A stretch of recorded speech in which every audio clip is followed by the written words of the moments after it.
walk on the nice deck.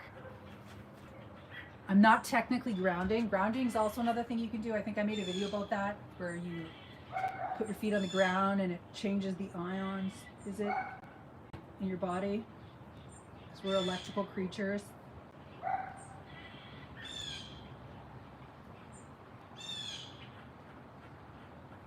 I want to say it's electromagnetic. I don't remember the alleged science behind it of grounding, but I do know it's about the electrical charge reversing and flowing into the earth, or releasing your body's electrical charge or something. I don't know. Chocolate is always good for you. Yes, it is, provided it's high cocoa content, doesn't contain lead or other heavy metals, which some chocolate unfortunately does, and the darker the chocolate, the better it is for you. I have 90% Lindt chocolate or above, though I know that it might have tested poorly in some tests for heavy metals. Probably organic is better, provided it's been tested for heavy metals. Though there's, a toxicity exposure, right? There's a certain level of substances that we can metabolize relatively safely, though equally things can bioaccumulate over time. It's long-term exposure to a toxin that sometimes does us in. So if you can mitigate that with tested cocoa, all the better for you. Yeah, I have chocolate almost daily. It's also high in magnesium. They also say it might inhibit mTOR, so it actually might slow down your rate of aging. It makes you feel happy because there's caffeine and theobromine in it. Yeah, low sugar. That's the way to go. The jury's still out on certain, sugar replacements, whether or not they're good or bad for you. I think if you can stomach having minimal sugar replacements, it's probably better for you. Just like if there's, only 2 to 5 grams of natural sugars in your chocolate, it's probably okay as well.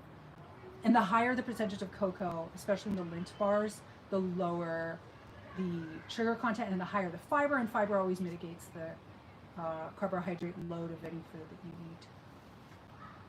Too much of anything is bad for you. That is true.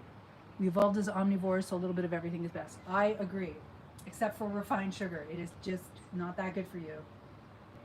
And the more carbohydrates you have, the less of fat you should have, and the more fat you have, the less of carbohydrates you should have. And protein is probably best kept in a perfect middle range, because the more protein you have, your body actually does, especially in the absence of carbohydrates, convert it to glucose.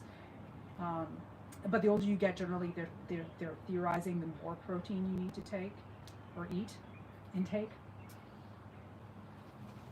The higher your protein intake needs to be. Sorry, I feel like I'm misspeaking. Melly, I'm not answering that. I don't answer weird shit or do weird shit without you tipping me. I can't answer that.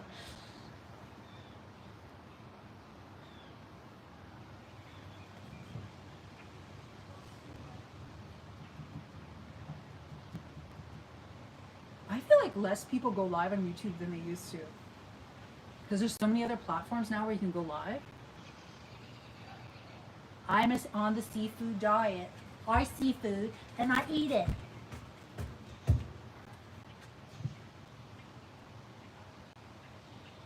Glucose is never necessarily bad for you, especially given your brain absorbs like 70% of it.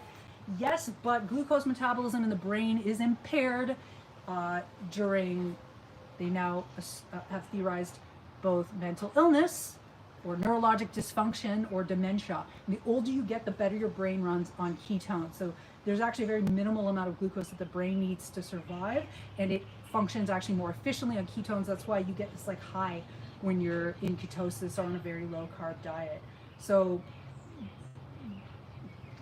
there's some essential glucose that our body needs, but it can manufacture it from protein.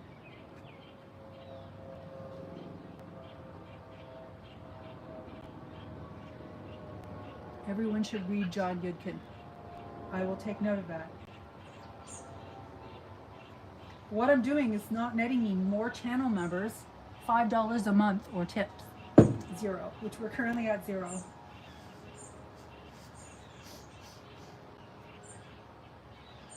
become